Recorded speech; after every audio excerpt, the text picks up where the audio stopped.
Hello and welcome to Owning the Narrative. I am Bulow.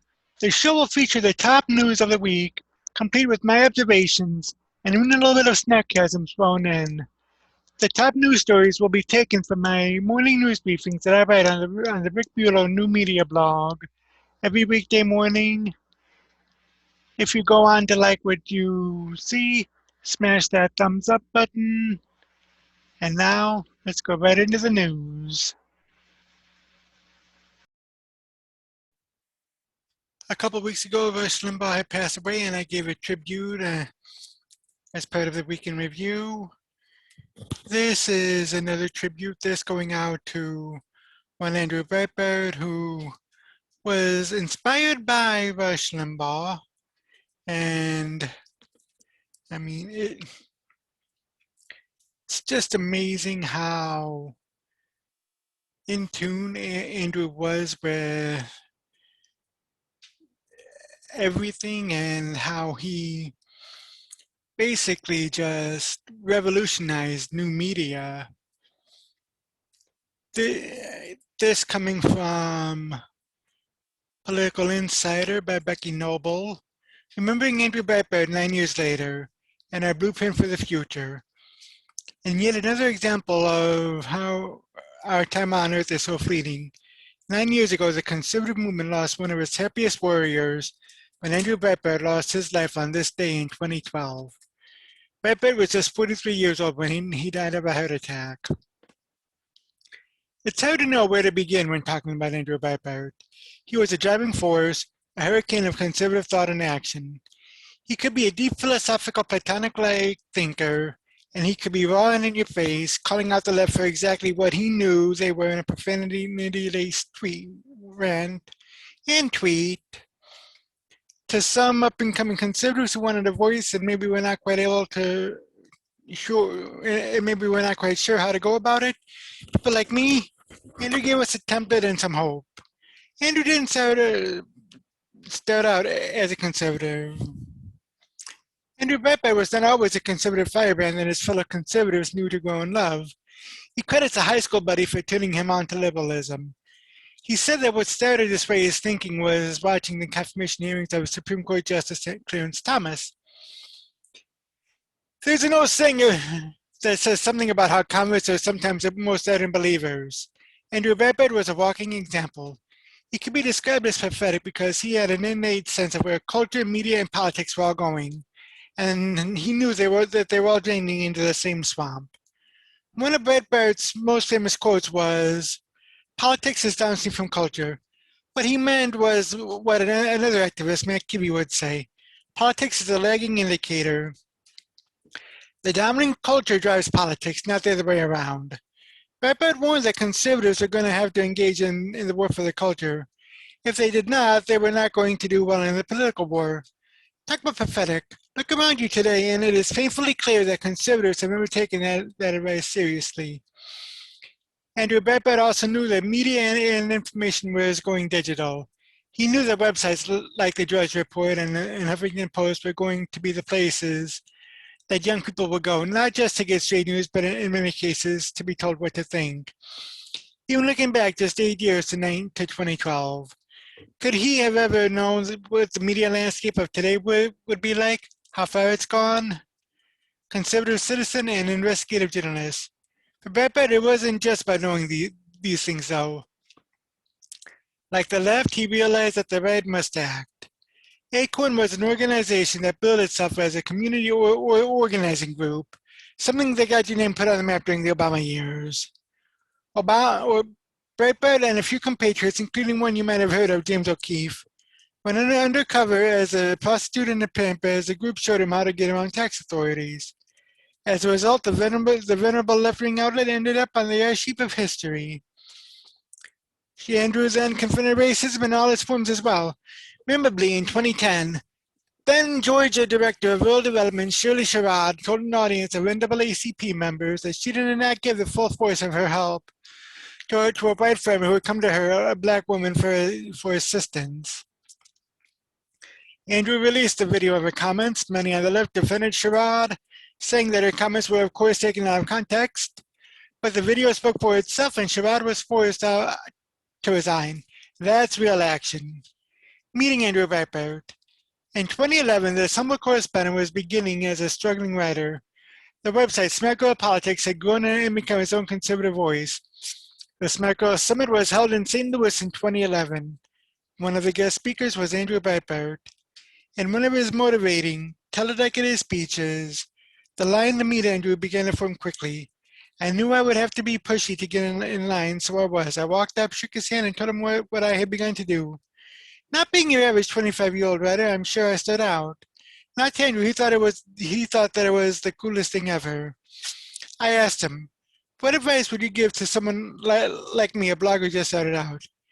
His answer has never left me. Get in their face. Given the state of affairs conservatives and the Republican Party find themselves in, it's high time we all take Andrew's advice. It's better late than never. The media is never going to like you. They will never be fair to you, and they will always twist what you say. Many of us remember where we were when we heard the news about Andrew Breitbart. Kind of like how we remember where we were when we heard about Rush Limbaugh just a few weeks ago. Both times we probably asked ourselves, what do we do? What do we do now? Where do we go from here? I was at CPAC in 2012 when Andrew Breitbart declared war on the left. Not long after his death, those who admired him adopted his moniker and declared, I am Breitbart. That is what we all need to do. That is where we go from here. We are all Breitbart now. Rest in peace to our forever happy warrior. We will continue to carry on for you. I don't know if you realize this, but my regular display pic, not the one I'm showing here, but rather this one.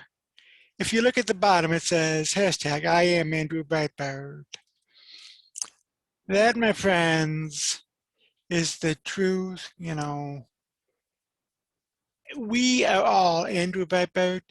In a world of Saul Alinsky's, being Andrew Breitbart, that is so very true today.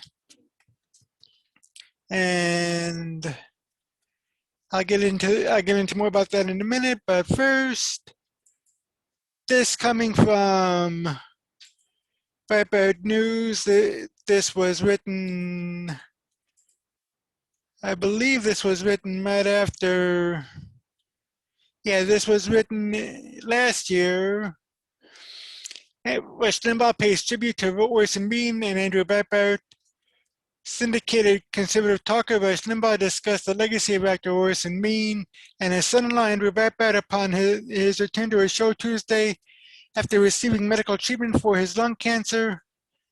Limbaugh said, I want to talk about the Oscars for just a second, not the awards themselves. I read the TV rating at an all-time low for this show, the Academy Awards show.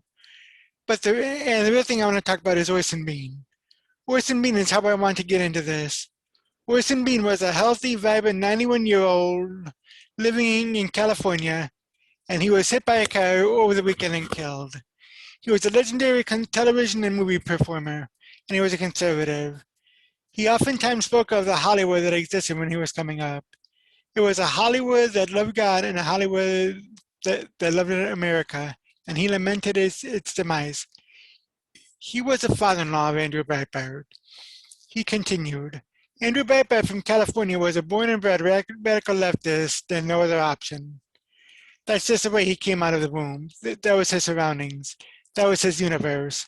He fell in love with Orson Bean's daughter, and that, of course, necessitated Andrew hanging around with Orson Bean.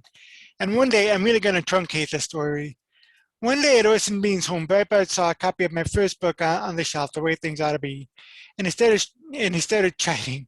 What the hell are you doing with that? Why in the world would you have a book written by some fascist right-winger on your bookshelf where anybody could see? The story goes that Orson Bean said, Andrew, just take the book and read it. Just read it. Didn't say anything else, just take the book and read it, Andrew.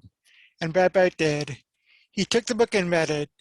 Because of the book, started listening to this program on KFI Los Angeles and became a full-fledged 180-degree convert to one of the most prominent conservative pop culture activists the movement has ever had. He added, He was effusive in his explanation for how it happened. My book. It wouldn't have happened had it not been for Orson Bean. I had to mention this a couple of times over the years and express my gratitude towards Bean. I got a note. I was in the hospital over the weekend and I got a note. I'm sure you've heard about Orson Bean. I hadn't heard about anything because I had been out of it. So that is when I learned what happened to Orson. Reading about it, I found myself reconnecting with the story. And Orson told the story interjected with Andrew Breitbart's own words. It's a tearjerker. And it happened to coincide with the other day the Academy Awards were going to be presented. And that show was an absolute disaster. I just couldn't stop thinking about how Orson Bean was correct in describing how Hollywood used to be. It used to be every bit red, white, and blue, God, apple pie America, as any one of us are. I mentioned the story about Andrew Breitbart and when I paid tribute to Rush Limbaugh last week. And Andrew had even that clip is also in the film Hating Breitbart, which came out, I believe, just either prior to or after Andrew's death.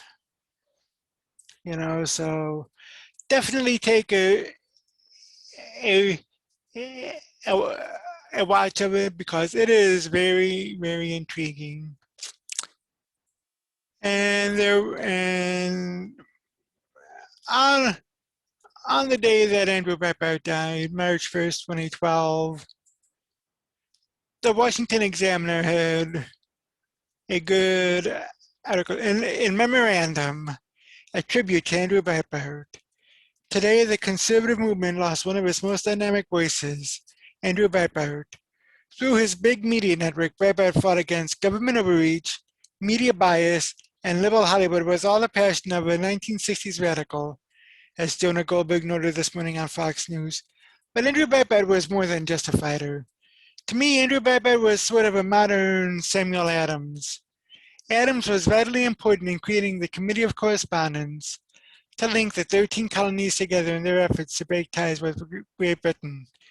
The committees kept people in the different colonies informed on how each colony was being affected by British rule and how patriots in each colony were fighting overreaching laws.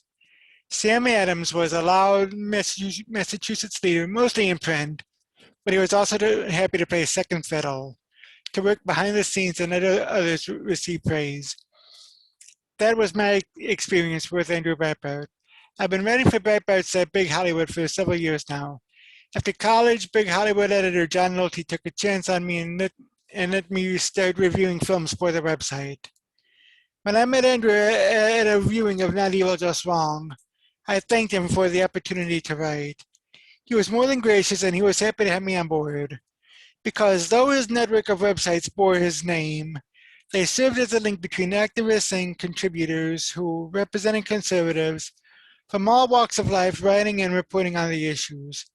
They weren't about promoting Breitbart and his agenda. They were about promoting conservatism through the voices of conservatives around the country. For Breitbart, it wasn't about name recognition. It was about the issues for which he fought. That's a fact that even Media Matters for America seem to know today in a post about Andrew's passing. We've disagreed more than we've found common ground, but there was never any question for Andrew's passion for and commitment to what he believed. But more than anything, Breitbart was an inspiration to anyone not afraid of saying what he or she believed and being attacked for it. As Breitbart.com President Larry Solov wrote, Andrew lived boldly so that we more timid souls would dare to fight freely and fully and fight for the fragile liberty he showed us how to love. May we all continue to fight for liberty in his absence. And that's so very true, I remember right after Andrew's death, I had checked out his Twitter account a lot more and, he had his Twitter account. It was chock full of basically retweeting all of the hatred from the liberal left that he had posted, that had come his way. And as a matter of fact, the Daily Beast had said that in the hours before Andrew's sudden death, he was engaged in a typical argument with another blogger, and I'm looking for. As a matter of fact, I'm looking for Andrew's page, Twitter account as we speak, just so you can see just what Andrew Breitbart is about. And apparently it was taken, apparently Andrew Breitbart's Twitter account is taken down, so I'll definitely, oh well, I'll drop it in the description below, so do check that out as soon as possible. But here's an article from John Podderitz from Commentary Magazine, and this was written, I believe, in 2012 as well. Andrew Breitbart, 1969 to 2012, by John Podderitz of Commentary Magazine. Andrew Breitbart was a revolutionary, and I mean that almost literally. He was one of the few people who seemed to understand in his mirror the transformation of the way we would get and understand news and politics, and how transformation would undercut the ideological narrowness that was a dominating condition of the media in the second half of the 20th century, and he helped bring about that transformation. He was also my dear friend, garrulous, cheerful, raging, enthusiastic, hysterical, joyful, frenetic, passionate, untamed, smart, personally modest, technologically ambitious, weirdly visionary, compulsively pugnacious, monomaniacal, hard to take at times and impossible not to love at times. And, I mean, that's definitely the case with Andrew Breitbart. I mean, love him or hate him, Andrew Breitbart basically just, for lack of a better word, revolutionized what new media is, just like as was mentioned a while back, Andrew said at a rally that the new media is taking over where the old media failed. And, it's true. And I just found Andrew Breitbart's Twitter account. Apparently there was a little discrepancy with one of the links, but as you can see here, Andrew Breitbart had retweeted his last official tweet came at, or his last original tweet came at 8:30 p.m. Eastern Time on February 29th, 2012, revealed Al Gore's current TV smear James O'Keefe to target Andrew Breitbart and protect Occupy Wall Street. And I think that link is out of commission, but Andrew had tweeted, or rather retweeted, Anonymous, which said, follow Nettie and F to prevent her story of assault. This is going to take down James O'Keefe and possibly Andrew Breitbart. And yeah, so, I mean, Andrew Breitbart was basically a legend. I mean, he is definitely one to not be forgotten. And I take that back. Andrew's final official tweet was on March 1st, 2012 at 2:25 a.m. In a reply to him, I write, I called you a putz because I thought you were being intentionally disingenuous. If not, I apologize. So, and yeah, so Andrew had just basically worked all that out, and you know, one of the main things that Andrew had written, and I'll leave with this. However, before I go, leave a comment in the section, but leave a comment down below what you thought of Andrew Breitbart, what you think his legacy is, and just how you would carry on his legacy. But Andrew Breitbart had said the following, this from Righteous Indignation in the chapter looking ahead on pages 231 and 232. I am optimistic that the Tea Party movement is relative of a greater American sentiment that needs to try at least to save what is good and decent about the American experience. Again, it is a cultural battle. And while they cling to their media guns and their politically correct religion, truth will be our weapon. It's a long war, I know. I have lost friends. I have the scars. My wife married an almost inappropriately always lighthearted guy 14 years ago. Now she wakes up next to a firebrand who is one of the most polarizing figures in the country. But I have also met the America that was rendered silent by the media and is now shaking itself to life again. These are the years that we will look back on and question whether we did enough for our country and for our children. That's why I'm so determined, so pissed, so righteously indignant. Excuse me while I save the world. There are many ways that people want to change the voting system. One way is through the national popular vote, which I'll get to probably in another video, but there's also a thing called ranked choice voting, and got this from my good friends at the Daily Signal. It was in my news briefing from yesterday, but because Andrew Breitbart had passed away 9 years ago yesterday, I decided to pay tribute to him. So here you go. 9 things you should know about ranked choice voting.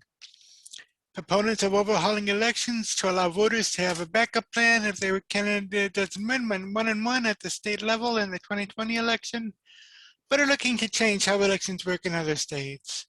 More than 30 bills on ranked choice voting have been proposed in state legislatures across the country, according to Fair Vote, the nonprofit group that is promoting the system nationally. Now, ranked choice voting is a system that allows voters to rank a first, second, and third choice or more. A voter casting a ranked choice ballot, for example, might select 3 candidates in order out of a preference out of 6 candidates for a congressional seat. Opponents say ranked choice voting is a moderating force and superior because it means voters don't have to settle for the lesser of 2 evils. Opponents say that the system is problematic because it is confusing to voters and can lead to outcomes where the candidate winning the most votes loses the election. The effort to promote ranked choice voting largely has been financed by a liberal donor who is the daughter-in-law of media mogul Rupert Murdoch. Before primary elections by popular vote in the 1900s, political parties generally used a similar winnowing process to choose potential nominees until one candidate achieved majority support, said Rob Ritchie, CEO of Fair Vote, a leading organization that advocates ranked choice voting. In the Progressive Era, beginning in 1890, states began adopting regulations for primaries to nominate candidates instead of having party bosses do so at conventions or caucuses. By 1917, all but 4 states had adopted some form of primaries. The first primary at the presidential level was in 1912. Candidates will talk to more voters if they know that there is a second or third choice on the ballot, Ritchie told the Daily Signal. They will walk past their opponent's yes and still knock on the door and get to know the voter. Protect My Ballot, a coalition of state think tanks opposed to the ranked choice voting, includes the Min Policy Institute, the Alaska Policy Forum, the Fiscal Choice Foundation, the Oklahoma Council of Public Affairs, and the Freedom Foundation in Minnesota. Americans of all political backgrounds have rejected ranked choice voting as a confusing scheme that it makes it more difficult to exercise your right to a vote that counts. Rebecca Paxton, Director of Research and Coalitions at the Employment Policies Institute, which launched Protect My Ballot, told the Daily Signal, studies show that ranked choice voting disenfranchises voters and reduces turnout, while its proponents' promises remain largely unfulfilled in practice, Paxton said. Here are the answers to key questions about ranked choice voting and where it stands. These questions are very long, so I might narrow some of them down. You know, read just a couple of paragraphs from there. Number one, who is bankrolling these efforts? Much of the funding for projects to persuade states and localities to adopt ranked choice voting has come from outside the states. Catherine Murdoch spent $500,000 through the group Unite America to convince Alaska voters to say yes to the initiative on the November ballot. She is the daughter-in-law of Rupert Murdoch, owner of News Corp, Fox News, the Wall Street Journal, the New York Post, and many other U.S. and international media properties. Unite America, a Colorado-based nonprofit bankrolling promotion of ranked choice voting, contributed $600,000 to the Alaska effort, according to Alaska Public Media. And this goes on to say that Murdoch is a co-founder of the liberal Rivian Foundation, and she's the largest donor to Unite America at $3.8 million, according to the Washington-based Capitol Research Center, which monitors nonprofits. She also worked for the Clinton Foundation from 2007 to 2011, doing strategy and communications for the Clinton Climate Initiative. And Unite America did not respond to the Daily Signal's inquiries and requests for comment on this report. Number two, what states and other jurisdictions might adopt it? A bipartisan bill in Georgia, a decisive state in the 2020 presidential election, would allow ranked choice voting for military and overseas ballots, since Georgia already is a runoff state.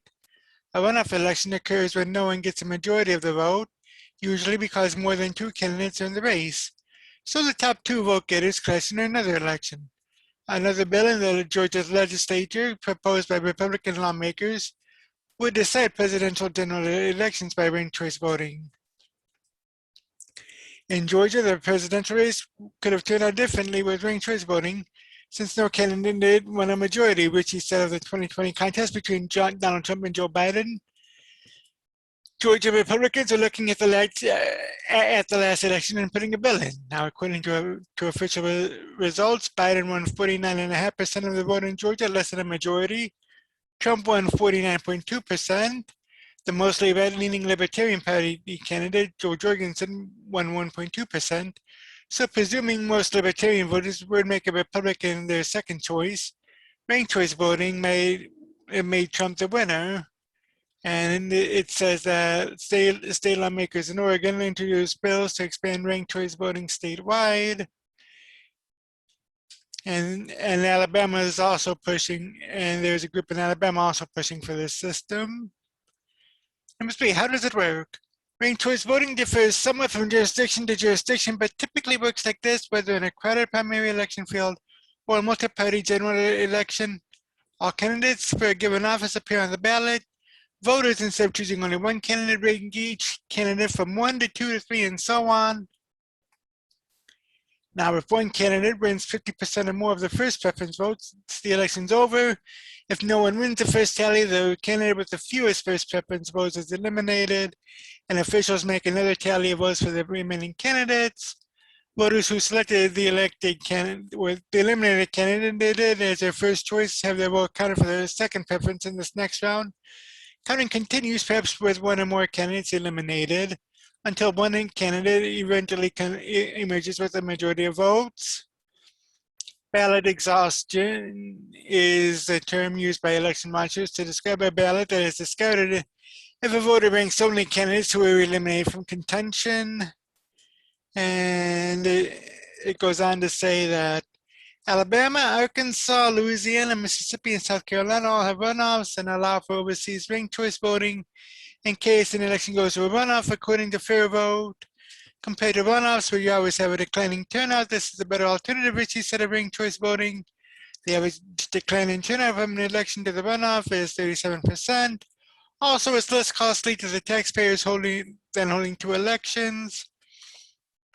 And it goes on to say that the runoff elections are a better alternative to having candidates win by plurality, according to a 2019 report by Heritage Foundation senior editor Hans von Spakovsky and Public Interest Legal Foundation President J. Christian Adams. And it says that a majority is more than 50% of the vote, while a plurality is the largest percentage of votes that go to any one candidate in a race. And it gives an example that the U.S. Senate elections in Georgia each had multiple candidates. No candidate got 50%. In most states, the plurality vote getter would win a race.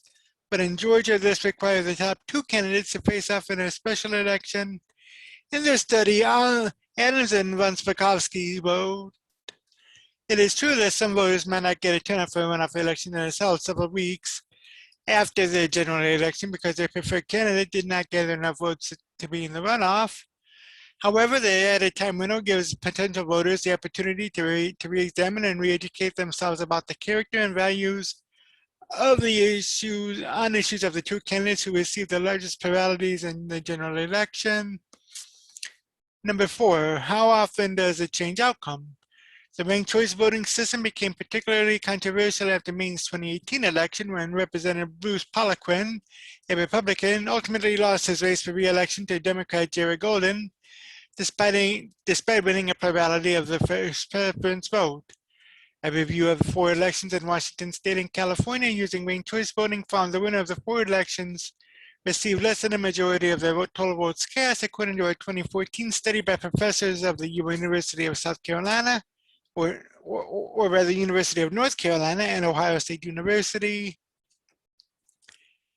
Maine's 2018 congressional race isn't the only instance of the ranked choice system turning a top vote getter into a loser, as 17% of candidates who won a plurality ended up losing the election, according to a 2019 study by the Maine Policy Institute that looked at 96 ranked choices nationally. The study included 2 city council races in Minneapolis in 2017, a 2016 city council race in Berkeley, California, and a 2016 school director race in Oakland, California. The review of elections where a plurality winner lost the election goes back to 2008 and includes the mayor's race in Burlington, Vermont. And it goes on to say that tossing out so many first-place votes essentially disenfranchises voters. Adams and von Spakovsky wrote in their study, they write, not only is ranked choice voting too complicated, it disenfranchises voters because ballots that do not include the 2 ultimate finalists are cast aside to manufacture a full majority for the winner.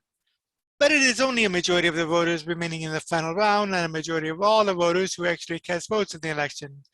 Number 5, so what states use this method? Interestingly, Democrat presidential nominating contests in Alaska, Nevada, Hawaii, Kansas, and Wyoming used the ranked choice voting method in 2020. These 5 states did not use it for the general election, however, as primaries and caucuses, mostly run by the political parties, while the state is in charge of the general elections. In 2020, Alaska became the 2nd state to adopt this system. Maine was the first to adopt it for the 2016 election. Massachusetts voters did not follow their fellow New Englanders, however, as the Bay State resoundingly defeated the measure in November by 10 points. This came after proponents overwhelmingly outspread opponents by millions, noted Craney of the Massachusetts Fiscal Alliance. Ritchie of First Votes and many factors contributed to the different outcomes. Alaska is smaller and has a long history of multi-candidate, high-profile elections, Ritchie said, later adding, Massachusetts hadn't had a history of multi-candidate races. It's also a big state. The first city in Massachusetts doing ranked choice voting was Cambridge. There's a certain eye-rolling to a lot of Massachusetts voters about Cambridge. If the model had been Springfield or Worcester, it might have been different. And it says that New York City adopted ranked choice voting in 2019 for future primary and special elections.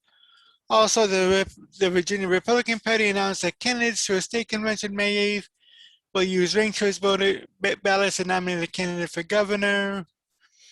Number 6, with local jurisdictions adopted it, voters in 6 municipalities acted in 2020, either to adopt or expand ranked choice voting.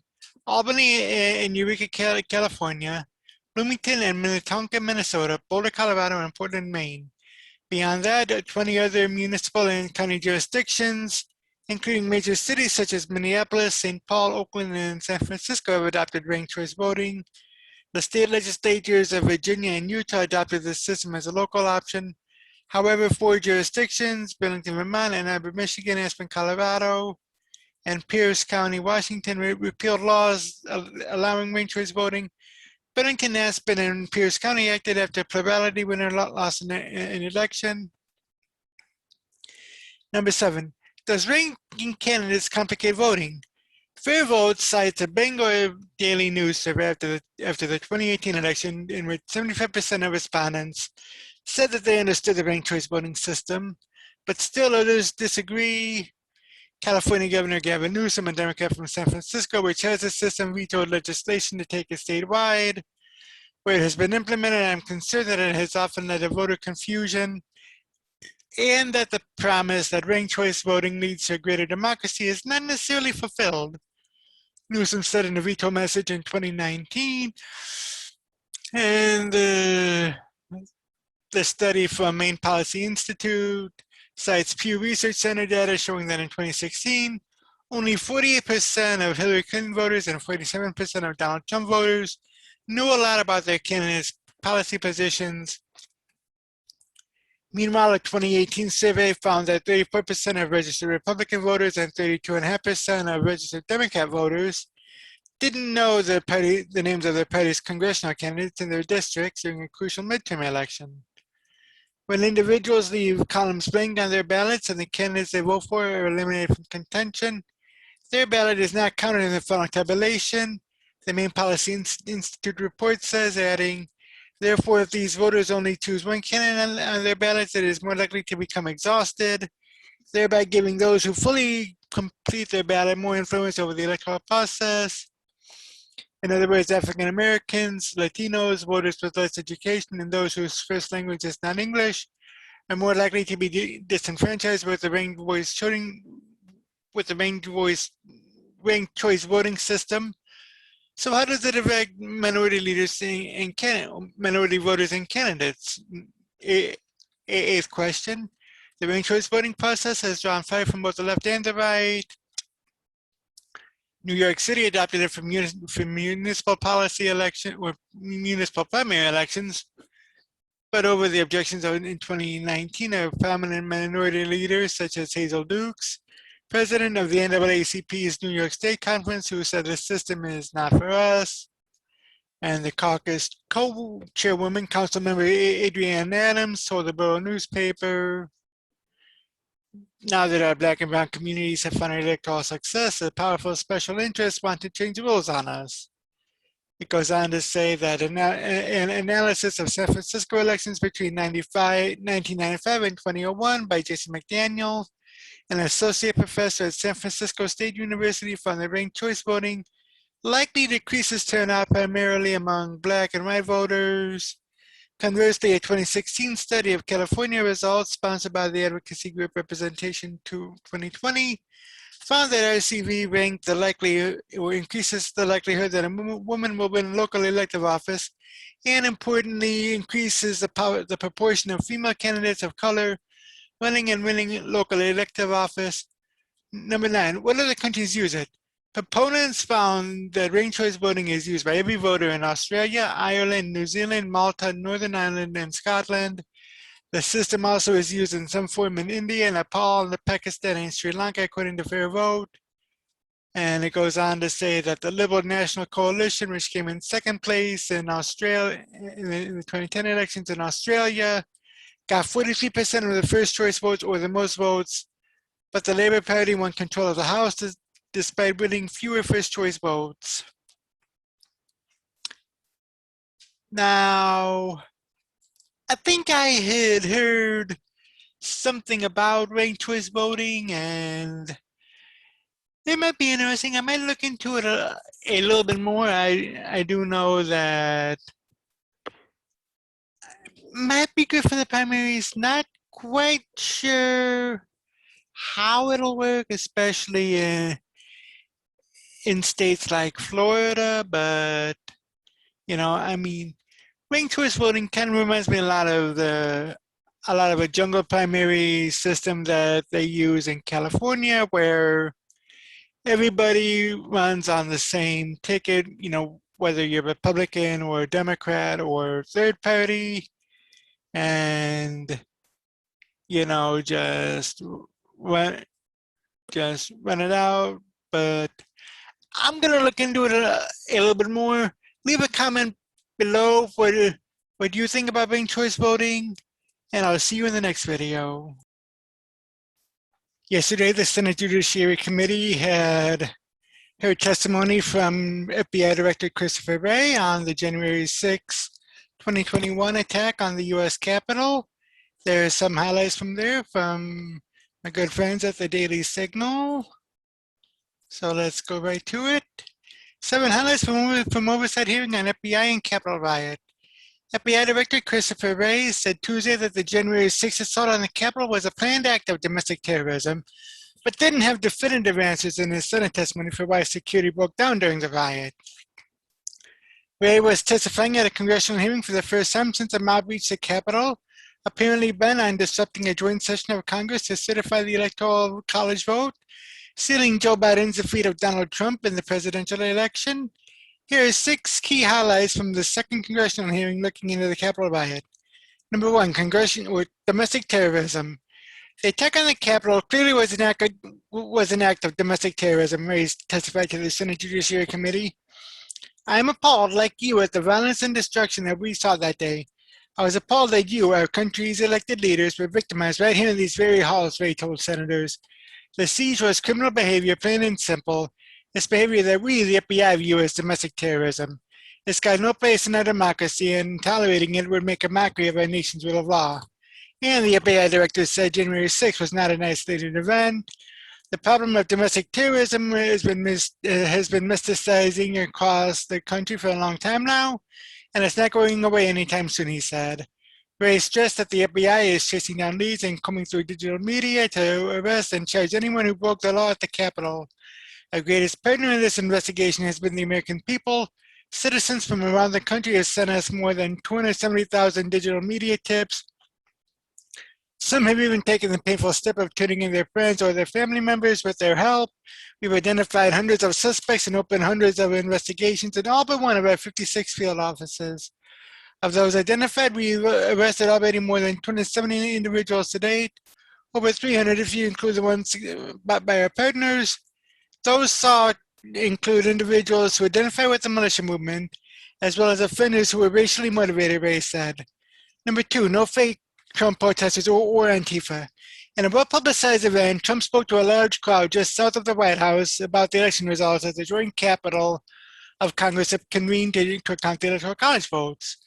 The mob's assault on the Capitol began as the protesters' supporters had peacefully and patriotically walked to the building to cheer on lawmakers, challenging electoral votes from certain states. Judiciary Chairman Richard Durbin, Democrat of Illinois, sought to shoot down a view expressed by many Trump backers that the rioters at the Capitol were actually Trump enemies such as Antifa, a far-left group known for sparing violence and rioting.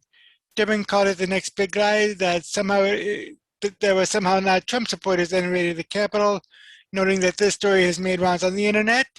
In your investigation so far, do you have any evidence that the Capitol attack was organized by, quote, fake Trump protesters, Durbin asked? Wray responded, we've not seen any evidence of that at this stage, certainly. Senator Patrick Leahy, Democrat of Vermont, followed up. I understand from your previous testimony that you did not see Antifa or left-wing groups playing a significant role in the January 6th insurrection. He did not really answer, adding, certainly, while we were equal opportunity in looking for violent extremism of any ideology, we have not to date seen any evidence of anarchists, violent extremists, or people subscribing to Antifa in connection with the 6th. That doesn't mean we're not looking, and we will continue to look, but at the moment we've not seen that. Number 3, won't disclose or confirm cause of officer's death. Wray said the FBI does not know the cause of death for Capitol Police Officer Brian Sicknick, who died the day after the riot or who died the night of the riot after being part of the effort to resist the mob's entry. Initial news reports were that a rioter had fatally injured Sicknick by hitting him in the head with a fire extinguisher. Since then, the officer's family reportedly has said he wasn't hit in the head and actually died of a stroke. We all want to know what happened to Officer Brian Sicknick, tragic death.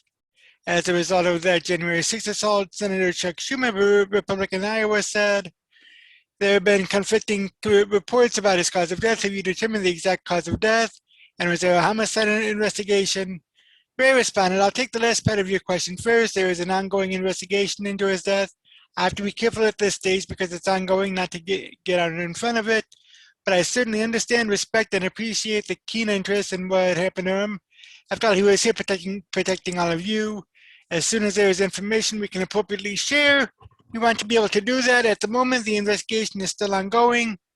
Grassley asked, does that mean that since the investigation is going on, you have not determined the exact cause of the death? Wray seemed to respond carefully, saying, that means we can't yet disclose a cause of death at this stage. But you have determined a cause of death, Grassley asked. Wray again replied carefully, saying, I did not say that. We are not at the point to where we can disclose or confirm the cause of death. The claim that Sicknick was bludgeoned to death became a popular narrative for Democrats in the Senate's second impeachment trial for Trump. Number 4, unaware of report on planning. The FBI field office in Norfolk, Virginia obtained information about planning for an attack on the Capitol before the riot. Wray testified, but he wasn't aware of it at the time. Senator Dianne Feinstein, Democrat, California, asked, when did you first receive intelligence about the possibility of an attack on the Capitol on January 6th? And what happened to the process that people weren't seeing the warnings? Wray said that the FBI field office made the information available to other law enforcement agencies, among them the District of Columbia's Metropolitan Police Department. I didn't see that report, which was raw, unverified intelligence, until some number of days after the 6th, Wray said. That raw, unverified information was passed within, I think, 40 minutes to an hour to our partners, including the Capitol Police, including Metro PD, the Metropolitan Police Department, and not three different ways. One email, one verbal, and one through the law enforcement portal. In a previous Senate hearing, former Capitol Police Chief Stephen's son, who resigned under pressure from congressional leaders days after the riot, said he did not learn about their information until weeks after the riot. Wray said he did not know why the agencies didn't see it. As to why the information didn't flow to all the people within the various departments as they would prefer, I don't have a good answer for that, he said. Number 5, D.C. Mayor and National Guard. Under questioning, Wray said D.C. Mayor Muriel Bowser made the decision not to call up the National Guard before January 6th. My understanding is that at one stage in the process, the local government was of the view that it did not need the National Guard's assistance, Wray said. Days before, Defense Department and Justice Department officials were offered additional backup to the District of Columbia. Anticipating a large crowd, Bowser rejected that effort in a letter opposing federal assistance. To be clear, the District of Columbia is not requesting any other federal law enforcement official and discourages any additional deployment without immediate notification to and consultation with MPD if such plans are underway. Bowser wrote to Acting U.S. Attorney General Jeffrey Rosen, Acting Defense Secretary Christopher Miller, and Army Secretary Ryan D. McCarthy. Bowser tweeted out on January 5th, to be clear, the District of Columbia is not requesting other federal law enforcement personnel and discourages any additional deployment. 2, in consultation with MPD, if such plans are underway, there's a picture going along with that. Wray sounded tepid in identifying who was responsible for the lack of National Guard presence. Tell me who had the authority to call out the National Guard, Senator John Kennedy, Republican of Louisiana, asked. My understanding is that the decision to call out the National Guard in one sense is the responsibility of the Secretary of Defense, but in another sense, Wray said before Kennedy interrupted him, Mr. Director, I'm sorry to interrupt you, but I think we can agree the FBI had credible information that there was likely to be violence on January 6th. Can we agree on that, Kennedy said. I don't know that we assessed its credibility, Wray told Kennedy. We certainly had information that was concerning about the potential for violence in connection with the January 6 events. That certainly has been concerning. Kennedy asked who decided not to call up the National Guard, and Wray answered cautiously. I would defer to others who were more involved in that discussion, the FBI director said.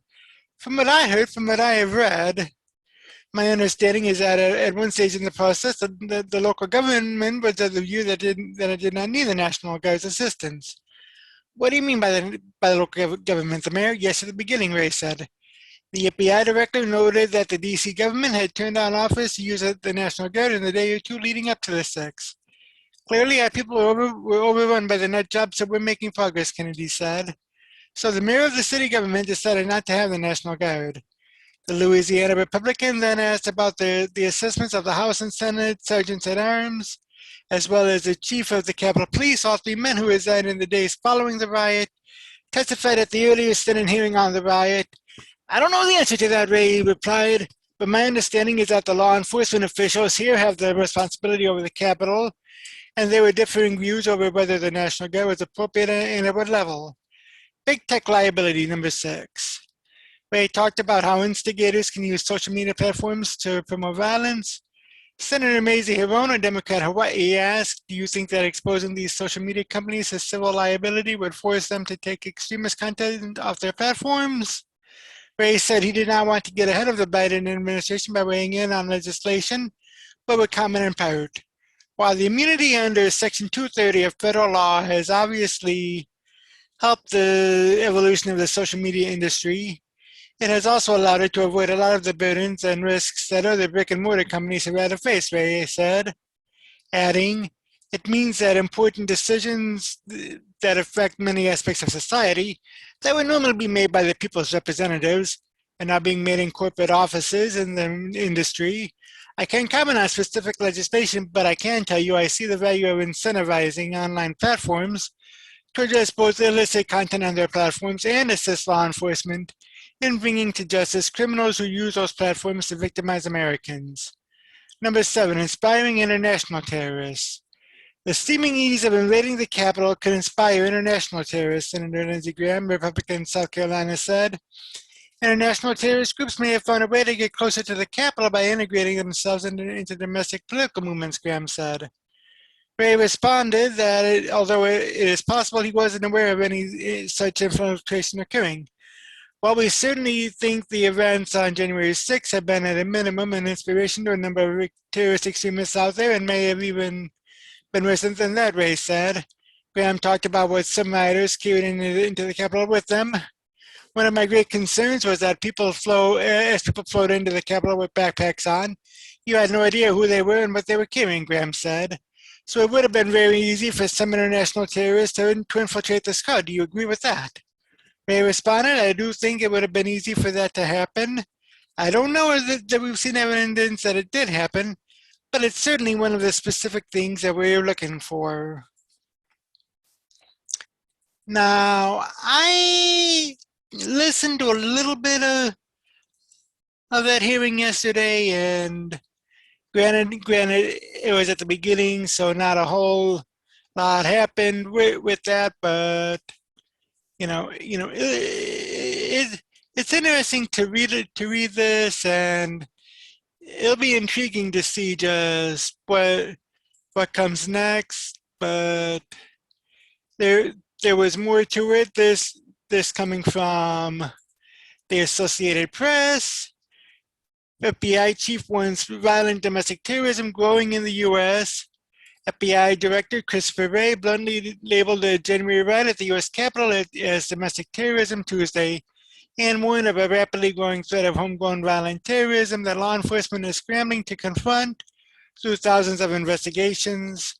Wray also defended the lawmakers, his own agency's handling of an intelligence report that warned of the prospect for violence on January 6th, and he firmly rejected the false claims advanced by some Republicans that anti-Trump groups had organized a deadly riot that began when a violent mob stormed the building as Congress was gathering to certify results of the presidential election. Wray's testimony before the Senate Judiciary Committee, his first before Congress since the insurrection, was one in a series of hearings centered on the law enforcement response to the Capitol insurrection. Lawmakers pressed him not only about possible intelligence and communication failures ahead of the riot, but also about the threat of violence from white supremacists, militias, and other extremists that the FBI says it is prioritizing with the same urgency as the menace of international terrorism organizations. January 6th was not an isolated event. The problem of domestic terrorism has been metastasizing all over the country for a long time now, and it's not going away anytime soon, Wray told lawmakers.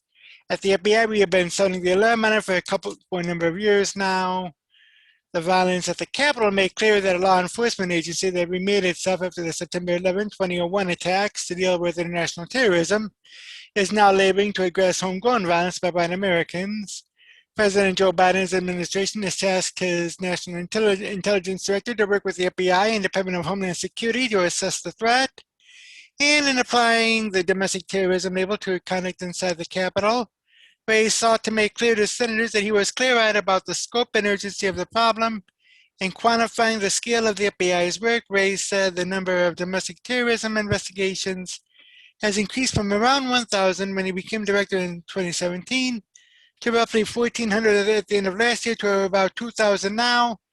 The number of arrests of white supremacists and other racially motivated extremists has almost tripled, he said.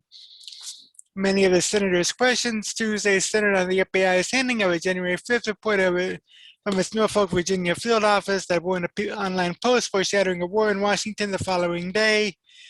Capitol police officers have said that they were unaware of the report at the time, and the former chief of the department has said that he received no intelligence from the FBI that would have led him to anticipate the sort of violence that precedes them on the 6th. 5 people died that day, including a Capitol police officer and a woman who was shot as she tried to climb through a smashed window into the House chamber with lawmakers still inside. Wray said the report was disseminated through the FBI's Joint Terrorism Task Force, discussed at a command post in Washington, and posted on an internet portal available to other law enforcement agencies. Though the information was raw and verified and appeared aspirational in nature, Wray said it was specifying and concerning because enough that the smartest thing to do, the most prudent thing to do, was just push it to the people who needed to get it. We did communicate that information in a timely fashion to the Capitol Police and Metropolitan Police Department in not 1, not 2, but 3 different ways, Wray said, though he added that since the violence that ensued was not an acceptable result, the FBI was looking into what could have been done, into what it could have done differently. He said he was reluctant to armchair quarterback anyone else in their jobs, but the FBI was determined to prevent a repeat of January 6th. We find it personally infuriating anytime we are not able, as I said, about 1,000, and we're going to keep working to get better, he said. The sprawling Justice Department investigation into the riot has already produced hundreds of charges, including against members of militia groups and private organizations. The crowd in Washington that day ranged from protesters who did not break any laws to a smaller group that arrived determined to commit violence against police and disrupt Congresswomen's duties, Wray said.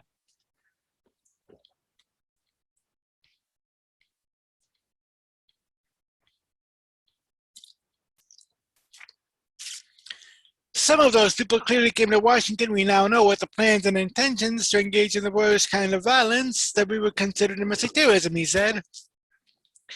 Asked whether there was evidence that the attack was planned or carried out by Antifa and umbrella term for leftist militants, or by Trump opponents posing as his loyalists, Wray said that there was not.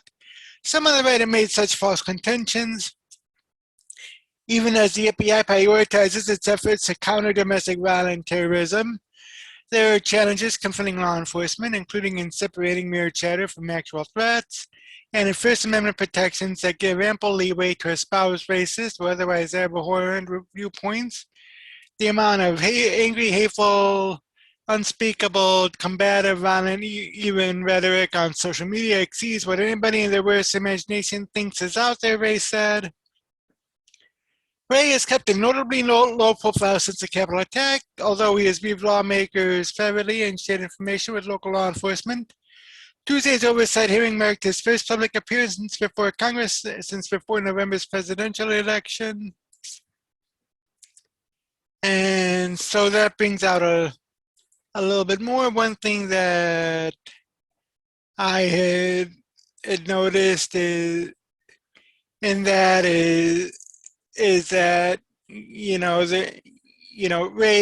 Ray said that he wasn't reluctant to armchair quarterback anyone else in their jobs, but sometimes armchair quarterbacking is needed. Just to hindsight being 2020 and all, who knows what might have happened. But there's a similar one from the Hill.com on Ray deeming the January 6th attack as domestic terrorism. He said that Ray had said that the FBI has received more than 270,000 tips from Americans that have helped the Bureau identify the numerous people who allegedly participated in the attack.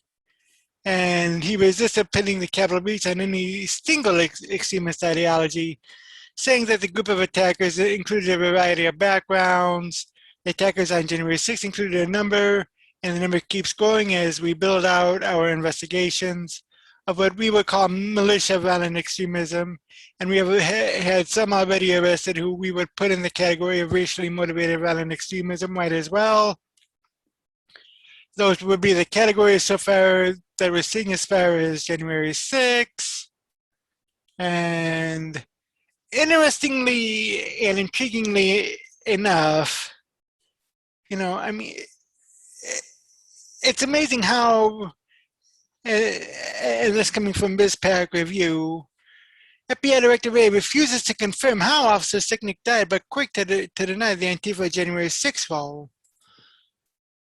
Falling back on there being an ongoing investigation, FBI Director Wray refused to confirm the cause of death of U.S. Capitol Police Officer Brian Sicknick, who collapsed after responding to the January 6th riot at the Capitol and died the next day. According to appearing before the Senate Judiciary Committee on Tuesday, Wray was asked by Republican Senator Chuck Grassley of Iowa how Sicknick died, and the Bureau Director said he was not at a point where he can disclose or confirm the cause of death. I certainly understand and respect and appreciate the keen interest in what happened to him. After all, he was here protecting all of you, the director said. And as soon as there is information that we can appropriately share, we want to be able to do that. But at the moment, the investigation is still ongoing. Tom Elliott tweeted out FBI's Wray on the death of Officer Sicknick. We're not at the point where we could disclose or confirm the cause of death. After being pushed on whether the Bureau has determined the cause of death, Wray replied, I didn't say that. We're not at a point where we can disclose or confirm the cause of death. In effect, the FBI apparently knows why Officer Sicknick died and is not sharing the information. The media reported for days on end that the officer died after being bludgeoned by a fire extinguisher while fighting off Trump supporters.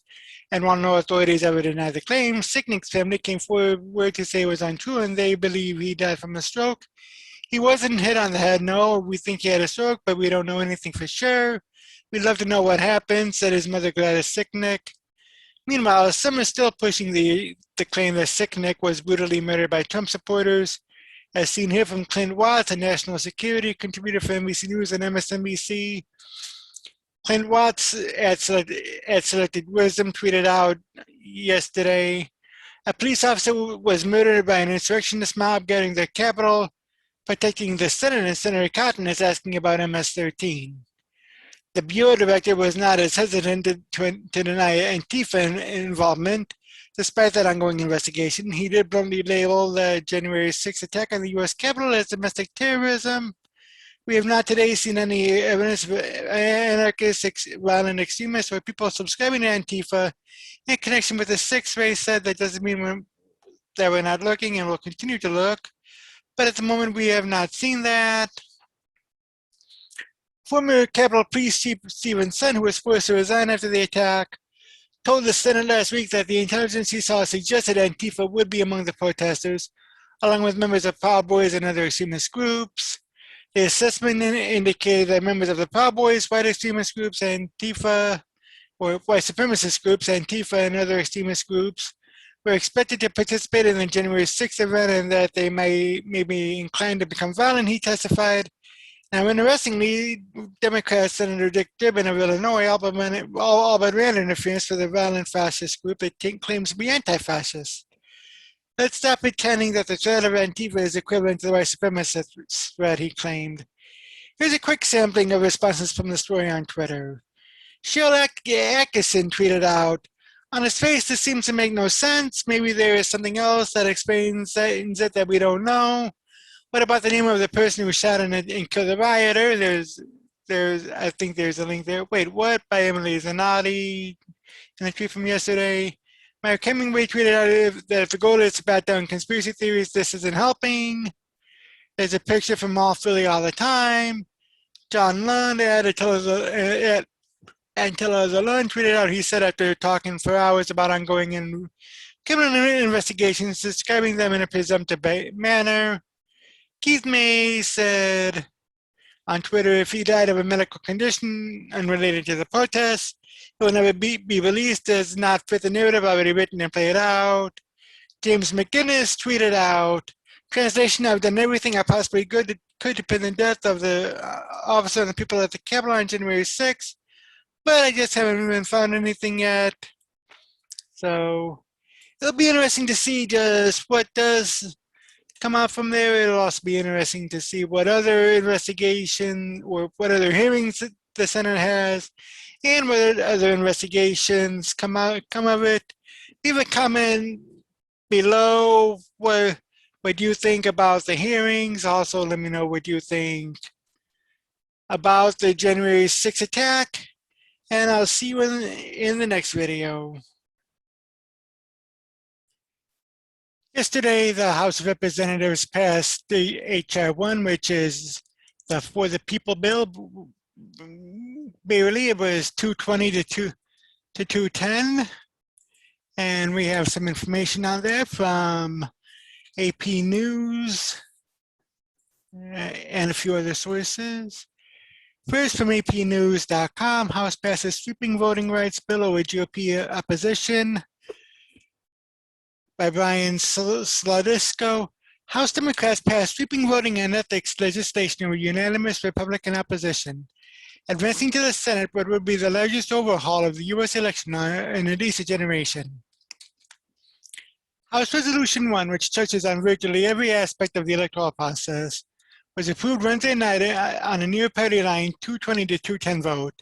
It would restrict partisan gerrymandering of congressional districts, strike down hurdles to voting, and bring transparency to a murky campaign finance system that allows wealthy donors to anonymously bankroll political causes. The bill is a powerful counterweight to voting rights restrictions advancing in Republican-controlled state houses across the country in the wake of Donald Trump's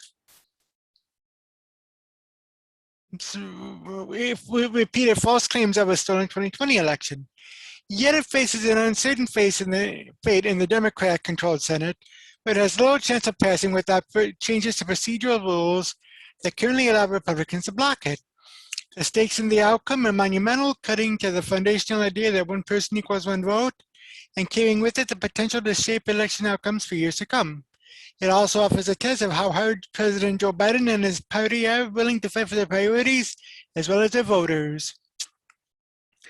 This bill will put a stop at the voter suppression that we're seeing debated right now, said Representative Nikema Williams, a new congresswoman who represents the Georgia district that deceased voting rights champion John Lewis held for years. This bill is the good trouble he fought for his entire life. In a statement, Biden said he's looking forward to refining the measure and hope to sign it into law, calling it landmark legislation that is much needed to repair and strengthen our democracy. To Republicans, however, it would give license to unwanted federal interference in states' authority to conduct their own elections, ultimately benefiting Democrats through higher turnout, most notably among minorities. Democrats want to use their raise with the majority not to pass bills to earn voters' trust, but to ensure they don't lose more seats in the next election. House Minority Leader Kevin McCarthy said from the House floor Tuesday. The measure has been a priority for Democrats since they won their House majority in 2018, but it's taken on added urgency in the wake of Trump's false claims, which incited the deadly storming of the U.S. Capitol in January. Courts and even Trump's last Attorney General, William Barr, found his claims about the election to be without merit, but spurred on by those lies, state lawmakers across the U.S. have filed more than 200 bills in 43 states that would limit ballot access, according to a tally kept by the Bennett Center for Justice at New York University. In Iowa, the legislature voted to cut absentee and in-person early voting while preventing local elections officials from setting up additional locations to make early voting easier. In Georgia, the House on Monday voted for legislation requiring identification to vote by mail that would also allow counties to cancel early in-person voting on Sundays when many Black voters cast ballots after church. On Tuesday, the Supreme Court appeared ready to uphold voting restrictions in Arizona, which could make it harder to challenge state election laws in the future. When asked why proponents sought to uphold the Arizona laws, which limit who can turn in absentee ballots and enable ballots to be thrown out if they're cast in the wrong precinct, a lawyer for the state's Republican Party was stunningly clear. Because it puts us at a competitive disadvantage relative to Democrats, said Attorney Michael Carvin. Politics is a zero-sum game. Bail lines are quickly being drawn by outside groups who plan to spend millions of dollars on advertising and outreach campaigns. Republicans are not even being coy about it. They're saying the quiet parts out loud, said Tiffany Muller, the president of End Citizens United, a left-leaning group that aims to curtail the influence of corporate money in politics. Her organization has launched a $10 million effort supporting the bill. For them, this isn't about protecting our democracy or protecting our elections. This is about pure partisan political gain. Conservatives, meanwhile, are mobilizing a $5 million measure campaign, urging moderate Senate Democrats to oppose rule changes needed to pass a measure. H.R. 1 is not about making elections better, said Ken Cuccinelli, a former Trump administration Homeland Security official who is leading the effort. It's about the opposite. It's intended to dirty up politics. So what's actually in the bill? H.R. 1 would require states to automatically register eligible voters as well as offer same-day registration. It would limit states' ability to purge registered voters from their rolls and restore former felons' voting rights. Among dozens of other provisions, it would also require states to offer 15 days of early voting and allow no-excuse absentee balloting. On the cusp of a once-in-a-decade redrawing of congressional district boundaries, typically a fiercely partisan affair, the bill would mandate that nonpartisan commissions handle the process outside of state legislatures.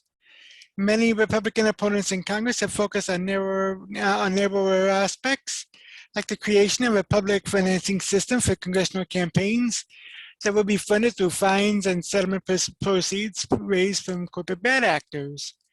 They've also attacked an effort to revamp the federal government's toothless elections cop. That agency, the Federal Election Commission, has been gripped by partisan deadlock for years, allowing campaign finance law violators to go mostly unchecked. Another section that's been a focus of Republican ire would force the disclosure of donors to dark money political groups, which are a magnet for wealthy interests looking to influence a political process while remaining anonymous. Still, the biggest obstacles lie ahead in the Senate, which is split 50-50 between Democrats and Republicans. On some legislation, it takes only 51 votes to pass, with Vice President Kamala Harris as the tiebreaker.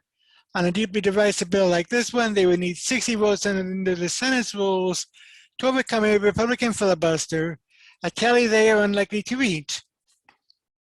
Some Democrats have discussed options like lowering the threshold to break a filibuster, or creating a workaround that would allow priority legislation, including a separate John Lewis voting rights bill, to be exempt.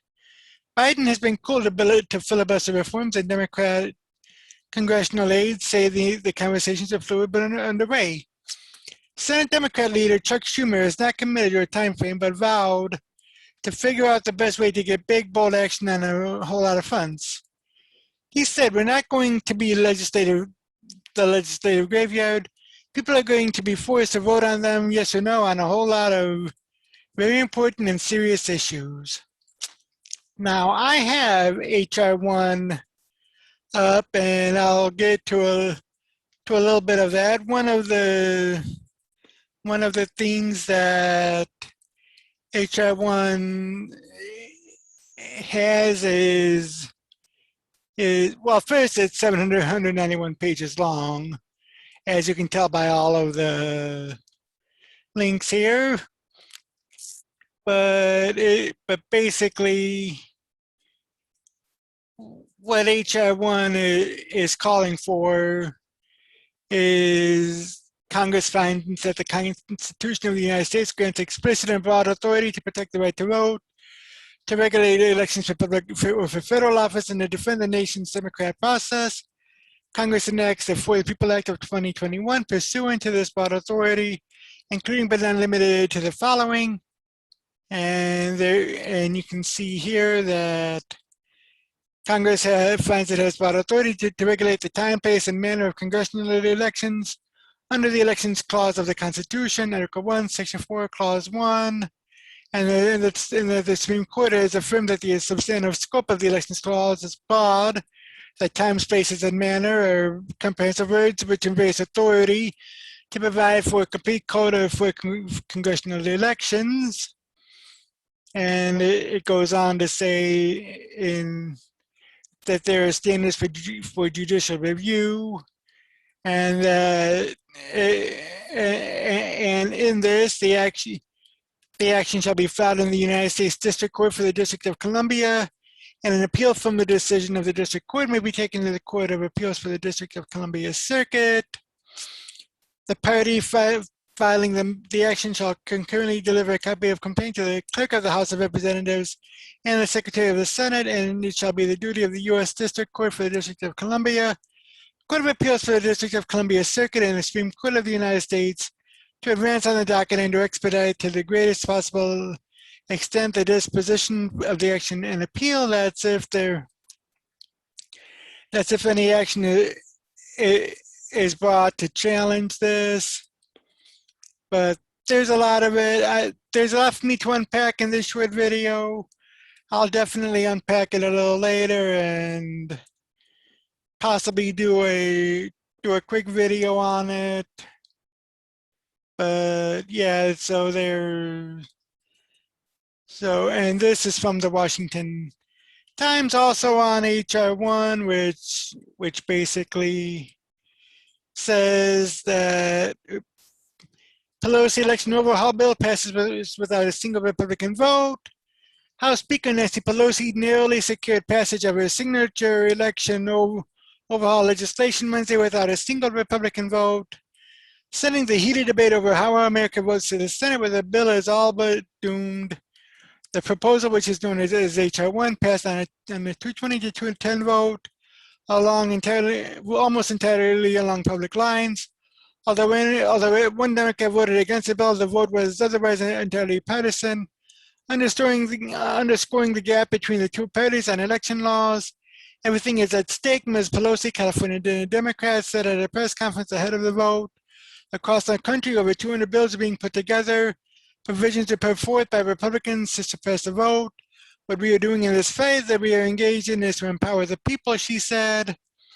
Actually, I think it's just a total opposite from what I had gleaned over earlier. It goes on to say the Republicans have pointed to the bevy of liberal provisions in the 791-page bill and declared it as a partisan effort intended only to benefit Democrat candidates. They have balked at the bill for guaranteeing voting rights for all felons, including granting statehood to the District of Columbia and providing public financing of campaigns. Despite House passage, the bill faces an even steeper climb in the Senate, but will need at least 10 Republican votes to survive an unexpected filibuster. That number of Republican defections is unfathomable given the united opposition among Republicans in the House. Senator Richard Blumenthal, Connecticut Democrat and a strong supporter of a campaign finance overhaul, gave a blunt assessment when asked if the bill would pass the upper chamber.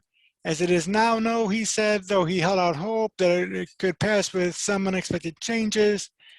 Representative Tom McClintock, the California Republican, proclaimed that the legislation, if enacted, would kill democracy in the U.S. He cited language in the bill that nationalizes the mass mailing of ballots while loosening restrictions on who can vote and where. Democracies die when one party seizes control of the elections process, eliminates the safeguards that have protected the integrity of the ballot, places restrictions on free speech, and seizes the earnings of others to promote candidates that they may abhor, Mr. McClintock says. That's the bill before us today. And it said that both Representative Liz Cheney of Wyoming, a leading anti-Trump Republican, and Representative Marjorie Taylor Greene of Georgia, a fierce ally of the former president, voted against the measure, and that Tony Dage, the Green Party's national co-chairman, urged Democrats to amend language that would raise a qualifying threshold for candidates to receive financial matching funds or federal matching funds from $5,000 each to $25,000. How can they call this bill for the people when they are silencing alternative parties at a time when more people than ever are demanding more political choice, he said. And that's just a small excerpt from the Washington Times. But Mr. Dage is right. I mean, this is basically crushing all alternative political parties like the Green Party, like the Libertarian, Independent, and other independent third parties, which is definitely totally wrong there. I mean, now, and I'll get into that in a later video. But we have this also coming from the American Thinker. House Democrats passed bill to change American voting forever. If you thought the election in 2020 was bad, you better reach out to your senator to fight H.R. 1, which passed the Senate last night.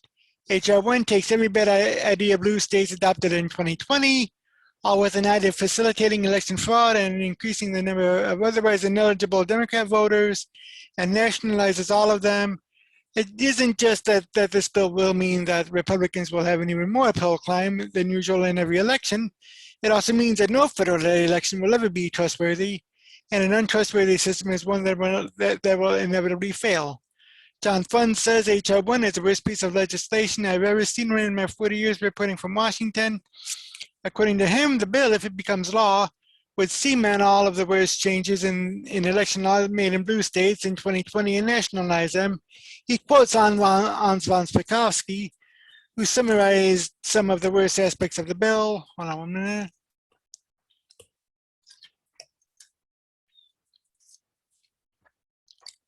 And the link that Fund gives for Spakovsky goes to their page, but basically H.R. 1 would make fraud easier by forcing states to implement early voting, automatic voter registration, same-day registration, online voter registration, and no-fault absentee balloting.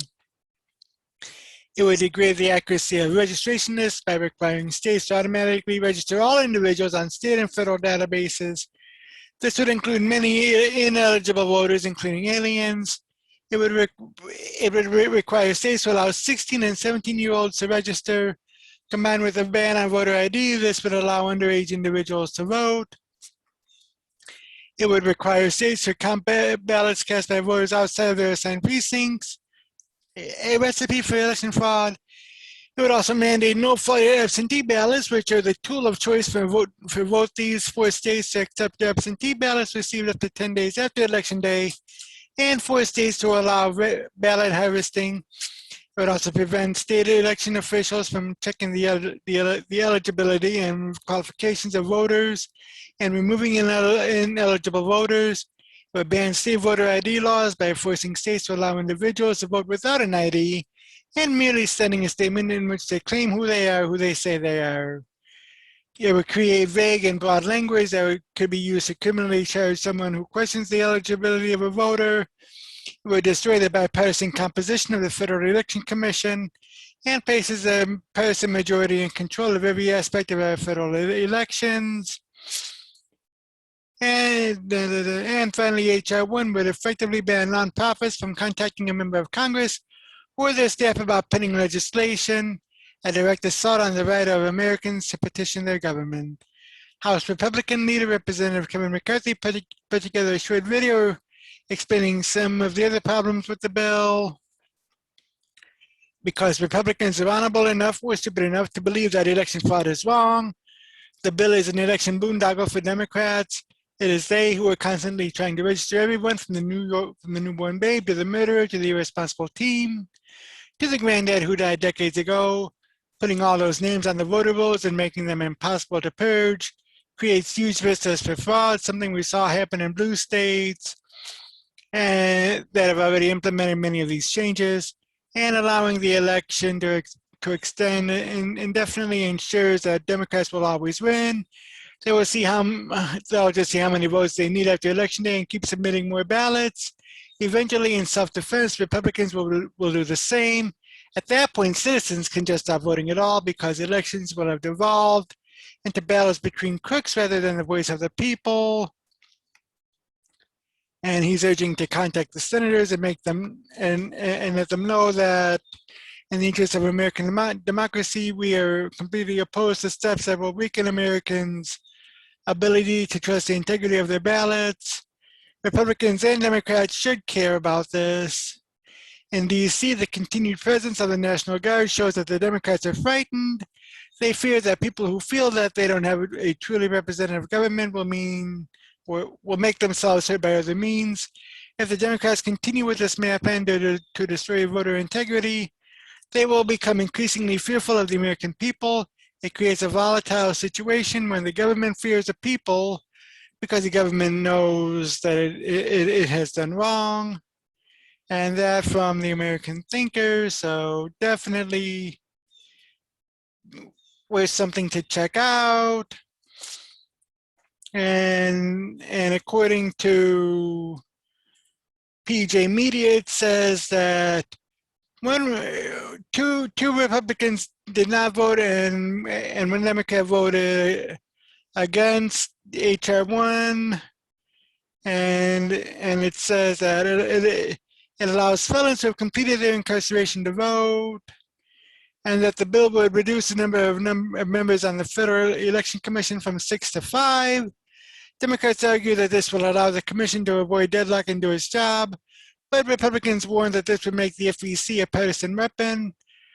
The bill would also require politically active organizations, including 401c3, I think that was 501c3, nonprofits, to disclose donors who'd give $10,000 or more, expand the definition of election-related communication, and reduce the influence of independent expenditure-only super PACs.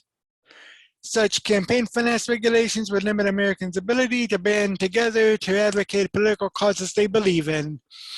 While Democrats railing against direct money has convinced Americans that there is something inherently sleazy about groups of Americans spending money to advocate for causes they believe in, Americans do not lose their right to free speech when they enter the political arena.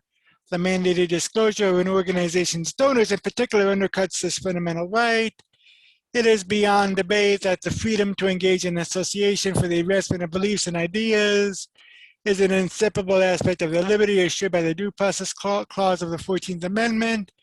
The Supreme Court ruled in the landmark case NAACP versus Alabama in 1958. The state of Alabama had ordered the NAACP to hand over its list of members during the era of segregation, when the Ku Klux Klan held tremendous power in the state. By the way, the Supreme Court defended the NAACP from this government harassment. Tonight, the House of Representatives voted in favor of a bill that tramples on the free speech and free association rights of American citizens. Alliance Defending Freedom Senior Counsel Zach Pruitt said after the bill passed, and it goes on to say that after the irregularities of the 2020 election raised some serious concerns about election integrity, and after the Times started confessing to a cabal in the 2020 election, Democrats are forcing a partisan makeover of election law on the American people that will only worsen concerns about election integrity. And there's that, and there's also this from Roll Call on it, where it says that members of the Congressional Black Caucus had asked that a vote happen before April on the legislation named after George Floyd, who was killed by Minneapolis police last year. That bill would ban chokeholds and no-knock warrants and institute other police accountability measures. Through the use of federal grant incentives and restrictions, it would relax the qualified immunity doctrine that shields police from lawsuits for actions performed on the job, which is one of Republicans' objections to the bill. The H.R. 1 measure totaled some 800 pages and included 60 pieces of legislation. According to Chief Author Democrat Representative John Sarbanes of Maryland, it would reshape how congressional candidates may fund their campaigns, set minimum access standards for voting, and establish new ethical standards for lobbyists, lawmakers, and federal officials. H.R. 1 is designed to restore the voices of Americans who felt left out and locked out for too long, Sarbanes said Wednesday during a news conference on the steps of the Capitol. Despite the public attention on the measure this year in the 16th Congress, when a nearly identical version passed the House but not the Senate, many of the provisions and details are still little understood. Say supporters and detractors of the overhaul, this is a sprawling piece of legislation and it's a real mishmash, said Republican Michael Toner, a former chairman of the Federal Elections Commission, who is now a partner in the firm Wiley and opposes the bill because of its length and complexity and because there's been no committee markup and review. There's no question that there's going to be surprises in this bill. The House Administration Committee held one meeting on the bill last week. The panel held a markup of it in the last Congress. Speaker Nancy Pelosi put the measure on a fast track, given that all House Democrats signed on as co-sponsors. Given its sweeping scope, here are details on 5 lesser-known provisions. Freedom from Influence Fund. It says that a hallmark of the package would set out an optional system to finance congressional campaigns with public money. It would provide a 6-to-1 match of small dollar campaign donations, and supporters say it would reduce the influence of big money donor or big campaign donors in the political system and provide a way for less affluent candidates who don't have networks of big donors to run for office. Money to the fund would come in the form of an additional assessment or a surcharge on fines already paid by tax cheats or companies fined for criminal or civil penalties. Representative Rodney Davis, the Illinois Republican who serves as a ranking member on the House Administration panel and has had opposition to the bill, said that once these new assessments flow into the U.S. Treasury, the money belongs to the public or to taxpayers. And Lisa Gilbert, a public citizen who was leading the charge in support of the bill, called Davis's argument a red herring, saying the bill provides an entirely new system of government funds to pay for the public financing system. Another thing that this bill has is mailing it in. All states would be required to send voters an application to cast their ballots by mail, according to a manager's amendment to the bill. Proponents say such provisions aim to make voting easier and more accessible, while opponents argue that Democrats are trying to make permanent some of the emergency changes implemented during the coronavirus pandemic. They want to mandate no excuse mail-in balloting as a permanent norm post-pandemic. Senate Republican leader Mitch McConnell said on the floor last week, Democrats say what's the problem with that? In the face of this pandemic, a lot of jurisdictions made it easier for the people to vote. It's like Democrat California Representative Zoe Lofgren, who chairs the House Administration Committee. They engage in no excuse absentee voting, they engage in early voting. And what did we see? The largest number of Americans voting in modern history. And it says that some states, such as Colorado, already offer mail by vote to all voters, and H.R. 1 would not change that. This also introduces K Street, which is the lobbying firm. Provisions in the bill seek to dial back so-called shadow lobbying, the behind-the-scenes guidance that formerly elected officials often make their post-government living on without having to register as a federal lobbyist and disclose who is paying for their knowledge and influence. Anyone who keeps their lobbying activities under 20% of their time for a client and avoids making one contact with a member of Congress or other covered official can remain under the public radar. H.R. 1 would take that threshold down to 10%. In short, it would expand the scope of activities that require registering as a federal lobbyist. The bill also seeks to give the Justice Department new authorities to investigate and penalize foreign lobbying violations under the Foreign Agents Registration Act. Also a Supreme Court of Ethics. Supreme Court justices will face a code of conduct in the bill that would institute new transparency and ethics rules. It's currently the only federal court that is not bound by the Judicial Code of Conduct, said Stephen Spalding, Senior Counsel of Public Policy and Government Affairs for Common Cause, which backs the overhaul. Finally, a new holiday included in the manager's amendment to the bill was a provision making Election Day a public holiday. That item was taken out of the bill in the last Congress. Republicans such as McConnell have lambasted the idea of giving Americans the day off, calling it and the entire bill a power grab by Democrats.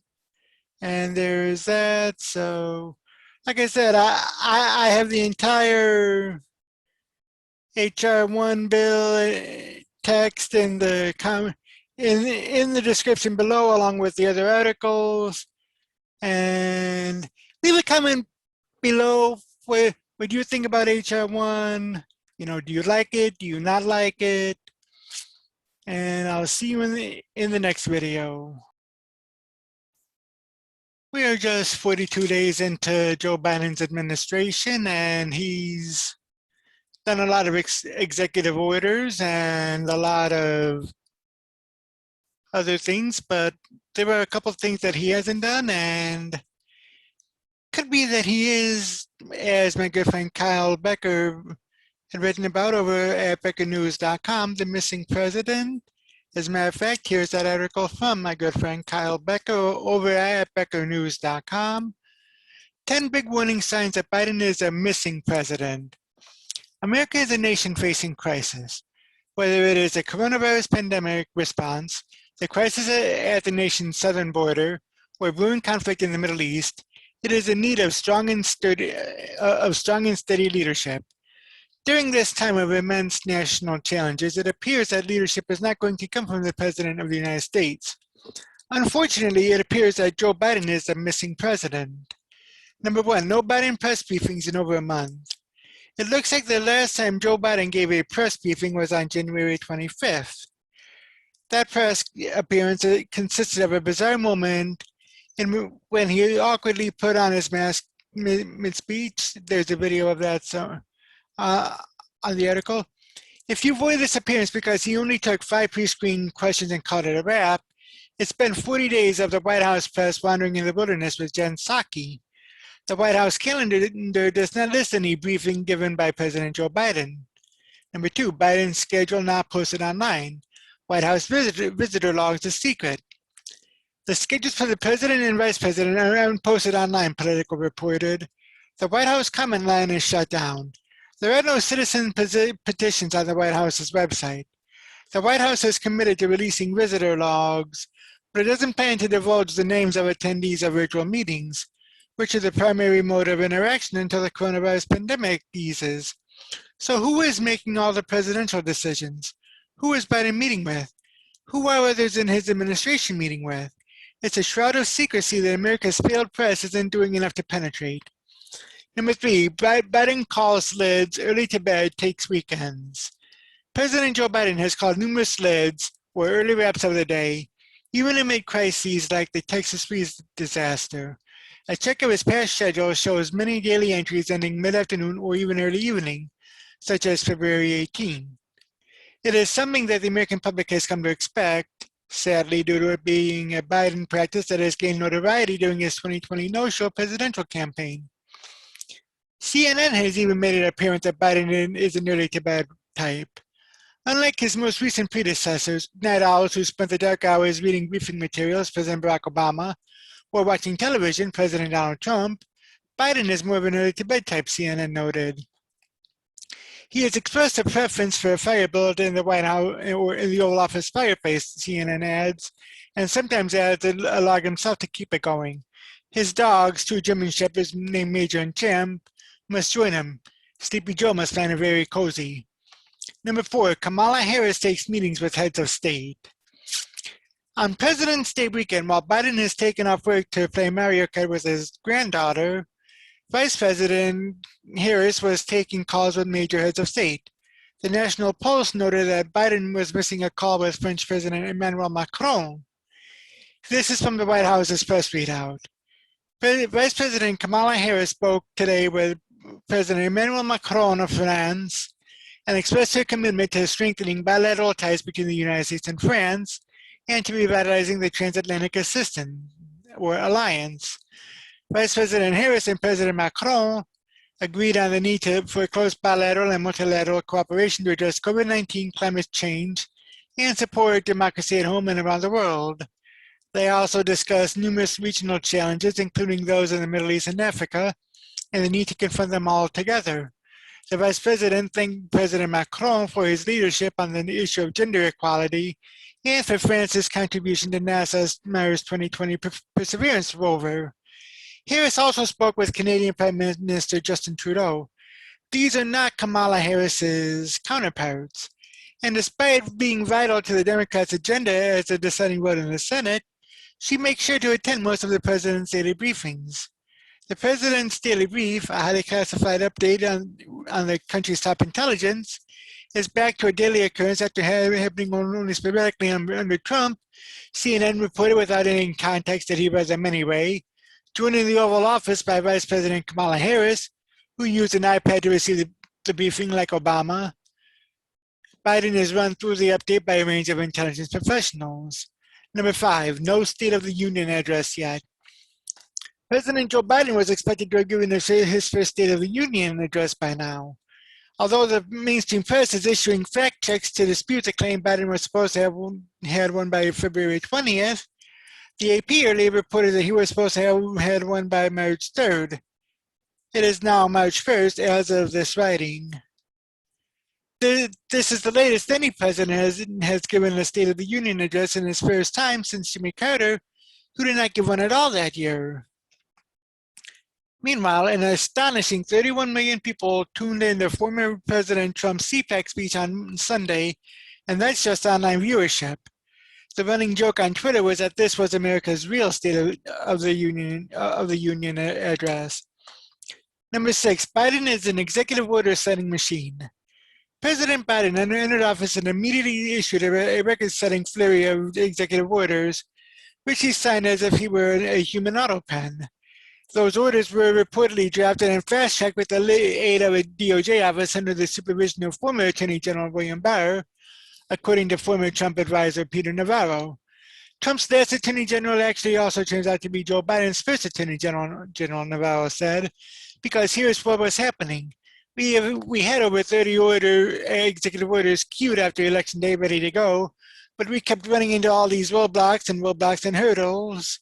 It turns out that Bill Barr's Office of Legal Counsel was fast-tracking all of these Biden executive orders. Of course, President Biden could not have had all of those executive orders ready to go by himself on day one. They were drafted for him and merely handed for him to sign. Number 7, it took nearly 2 weeks to visit Texas. President Biden took his sweet time getting to Texas after brutal freezing cold contributed to deadly rolling blackouts in the state that lasted for days. Despite the Texas governor declaring a disaster on February 12th, it took until February 26th for Biden to show up in the state amidst warmer weather, a full 2 weeks. Trump would have been crucified in the press. Additionally, Biden refused to entirely fulfill the relief request that was issued by Governor Abbott in response to widespread energy failures that has been attributed with the deaths of at least 10 people. President Joe Biden declared a major disaster for 77 Texas counties, the White House said Saturday morning, 2 days after Governor Greg Abbott had asked for a declaration that covered all 254 counties, coping with the effects of a winter storm that knocked out power and heat across the state, reported the Dallas Morning News. The press yawned, much like Joe Biden. Number 8, Biden forgets names and mask rules. While on his Texas visit, Biden reminded the world once again that his memory seems to be slipping. Representatives Shirley Jackson Lee, Al Green, Sylvia Garcia, Lizzie Pinelli, Biden said in Pinell, and what am I doing here? He said, good question. Biden, since the day he first issued his mask mandate, has often needed to wear a mask in order to keep up appearances. And there's a video of Kamala Harris reminding Biden to take his mask in what makes for some very poor optics. Number 9, Biden loses train of thought in mid-sentence. The awkward moment during his Texas visit wasn't a one-off for Biden.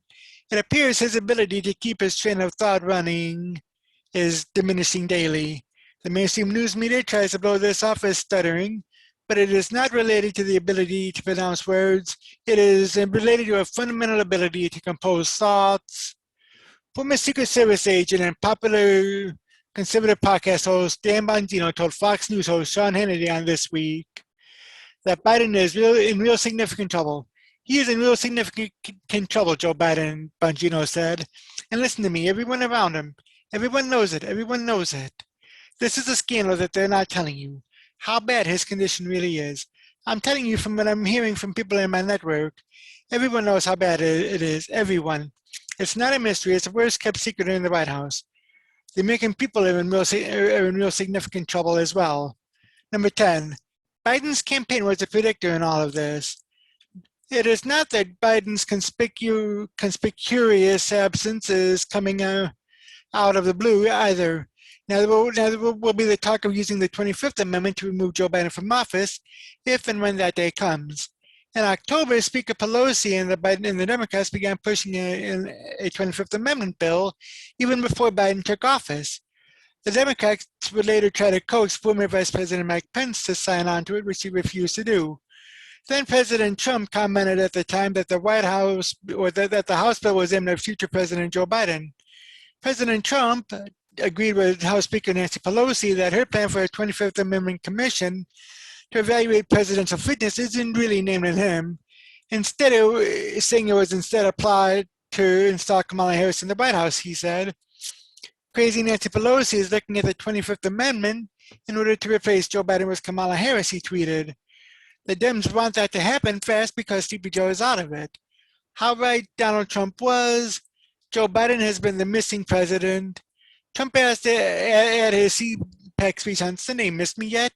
Millions of Americans are not only missing Donald Trump as president, they're missing what it's like to have a president at all. And what Kyle Becker says is true. I mean, I've known Kyle ever since his days blogging over at Rogue Operator, and you know, he's pretty spot on with what he had said. And along those lines, I mean, it even seems that even the White House staff is calling things quickly on Biden. As a matter of fact, there were two articles on that. Got one from the Daily Caller and another one from Fox News. White House stream cuts after Biden asks to take questions and video goes viral.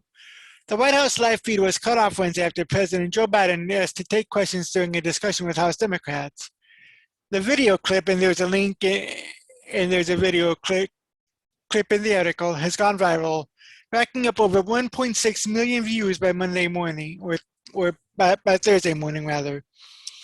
Newsweek reported on the video. During the session from the White House briefing room on Wednesday, Biden had urged fellow Democrats to make the case for the COVID relief package to their constituents. At the end of the speech, Biden said, "I'm happy to take questions if that's what I'm supposed to do, Nance," referring to the White House Speaker Nancy Pelosi, who had introduced him at the start of his address. Whatever you want me to do," he added, looking ready to field questions. But then the feud abruptly ended and a graphic of the White House appeared on screen. The video clip likely went viral because of a perceived lack of transparency from Biden, who has still not hosted a solo presser with the media more than 40 days into his presidency. Now, even liberal media critic Brian Stelter of CNN has highlighted Biden's lack of press conferences and encouraged reporters to continue their push for increased access to the president. There are many ways to measure an American president's accessibility. One way is by counting press conferences. Right now, by that count, President Biden looks invisible, he wrote in his newsletter. In my view, reporters are right to be pushing for more Q&A access, and they shouldn't let up on the pressure, added Stelter. Biden should use the press conference setting to tell the public about what he's doing. Stelter also highlighted criticism of Biden from CNN White House reporter Kevin Liptak. As we wait on when President Biden will hold his first solo press conference, an analysis of the past 100 years shows he is behind his 15 most recent predecessors, who all held a solo press conference within 33 days of taking office, the text said. While he has been taking questions from reporters on a few occasions, including during sprays and more formal Q&A sessions following an event in January, he has not held a formal press conference, noted the White House reporter. That includes both a solo press conference or a 2+2 press news conference during his 2 virtual bilateral meetings with the leaders of Canada and Mexico. White House Press Secretary Jen Psaki responded to an inquiry about the lack of access from Stelter. We look forward to holding a full formal press conference, but in the meantime, the president takes questions from the reporters covering the White House regularly, including this morning, she said. And his focus day in and day out is on getting the pandemic under control and putting people back to work. That's what people elected him to do. As noted by the Daily Wire last month, President Donald Trump, during his tenure, did not shy away from hitting back at the media. The adversarial relationship was also comically translated by the media as routine chilling attacks on free speech. Trump, however, routinely made himself accessible to journalists. In fact, an opinion piece for the Washington Post, appropriately titled, "President Trump is extremely accessible," highlighted Trump's ability to the press. According to Martha Joy Kumar, director of the White House Transition Project and emeritus professor at Towson University, Trump has racked up 338 short question and answer sessions during his time in office, which hits the 2-year mark on January 20th, the Post piece said, which was published in January 2019. Now compare that to 75 for President Barack Obama over his full first 2 years in office, and 243 for President George W. Bush. I think that it's always good to have the opportunity to ask questions of the president, said Olivier Knox, president of the White House Correspondents Association. It doesn't replace the usefulness of a regular or daily briefing, which can serve to clear out what I call the universe of news, such as scheduling and logistical stuff. And this from FoxNews.com. White House cuts virtual event feed after Biden says he's happy to take questions from House Democrats. The White House raised eyebrows on Wednesday when it suddenly cut the feed of a virtual event after President Biden said he was happy to take questions from Democrat lawmakers. Accompanied by House Speaker Nancy Pelosi, Democrat of California, and the House Democrat caucus, Biden addressed lawmakers on the topics of COVID relief and the ongoing vaccine rollout. He closed his remarks by calling on the Democrats to help restore faith in government. He then appeared ready to take questions. "I'd be happy to take questions if that's what I'm supposed to do, Nance," Biden told the speaker. "Whatever you want me to do." The feed ended seconds later after a brief pause from the president. The White House did not immediately respond to Fox News' request for comment. Now, while Biden was poised to take questions from lawmakers, the president faced growing criticism for not holding a formal press conference in the 6 weeks since holding office. And there were instances where Biden does take questions are often limited to queries from pre-selected reporters. And that's what I mean, whether you like Donald Trump or you hate him, the fact is that he was always accessible to the media at any given moment. Same can be said of Obama, same can be said of George W. Bush. I think the same can be also said of Bill Clinton, George H.W. Bush, and Ronald Reagan as well. They've all been easily accessible to the media, and yet Joe Biden isn't, which begs the question that Joe Concha asked in an opinion piece for The Hill. Why is Joe Biden dodging the public and the press? President Biden is not like candidate Biden in terms of being largely hidden from the public and the press. Already, the decision by his team to limit his interactions with the media, while barely traveling outside the White House to address the concerns of the American people, is wearing thin if new polls are any indication. It's now been more than 6 weeks since Biden took office. He is yet to hold a press conference during a pandemic that has claimed more than 107,000 lives since his inauguration and more than 500,000 overall. His COVID-19 relief bill, with a price tag of nearly $2 trillion in what will be the largest spending bill in U.S. history, should be sold to the public by the president, just as his old boss, Barack Obama, sold the American Recovery and Reinvestment Act in various speeches around the country in 2009. Biden and his equally invisible vice president are vaccinated, so the COVID-19 excuse for not venturing out much, which was used throughout the 2020 presidential campaign, is no longer applicable. This relief bill also is increasingly being pared down in Congress, infuriating Democrats on the left in the process. Gone is a federal minimum wage hike to $15 an hour and what would have killed thousands of jobs, thanks to the Senate parliamentarian, who ruled that it couldn't be included in the bill under Senate rules. So are proposals for a bridge between New York and Ontario, as well as a San Francisco transit extension, all of which have nothing to do with battling COVID-19. Republicans also argue correctly that money earmarked for reopening schools will not even begin until 2022, when the pandemic will probably be over or greatly reduced after the country is fully vaccinated by the beginning of the summer, according to Biden's own timeline. For context regarding presidential press conferences, George W. Bush first met with the press on day 34 of his presidency. Barack Obama held his first press conference on day 20. Donald Trump, day 27. Biden is currently on day 44, tweeted out the first on TV on Wednesday. Context: on Wednesday, Biden delivered remarks to House Democrats. Afterward, he offered to take questions, curiously adding, "If that's what I'm supposed to do." The White House proceeded to cut the feed. Brett Baer tweeted out on Wednesday, I believe right after that, I guess the faded graphic was the answer. And there's a link to, I think, the video or the photo. Now, White House Press Secretary Jen Psaki was again asked this week when a press conference will be scheduled. She again did not give a definitive answer to a rather simple question. "We will definitely have one. We will schedule it, and you'll be the first to know because you're pivotal participants in that," she said on Monday.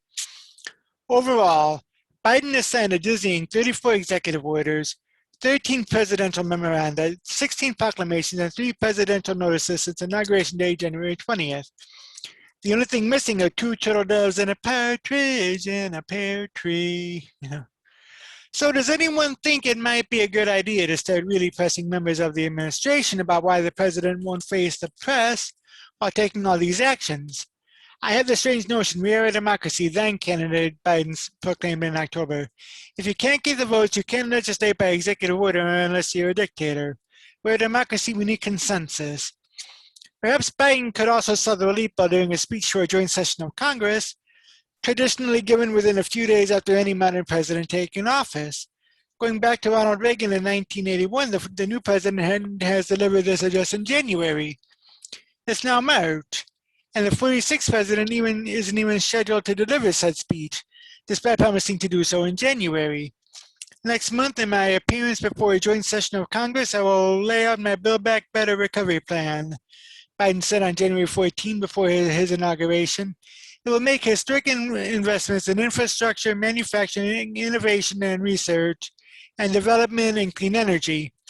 When asked about why the president hasn't addressed a joint session yet, Psaki gave the usual non-answer while pretending that her boss never made such a promise. "I've not Nancy Drew that one out yet, but it was never planned to be in February, and we don't have a date for a joint session at this point," Psaki said on February 16. Someone in the White House press corps might want to circle back one of Psaki's standard phrases with her on that whopper. For those who believe this out-of-sight, out-of-mind approach is wise, polls are starting to say otherwise among voting blocs that matter. Again, this isn't the campaign during which Biden and Kamala Harris effectively ran out the clock in doing his little campaigning, as we've seen by a country mile in this modern era. The role of governing includes taking questions from the press and speaking directly with voters.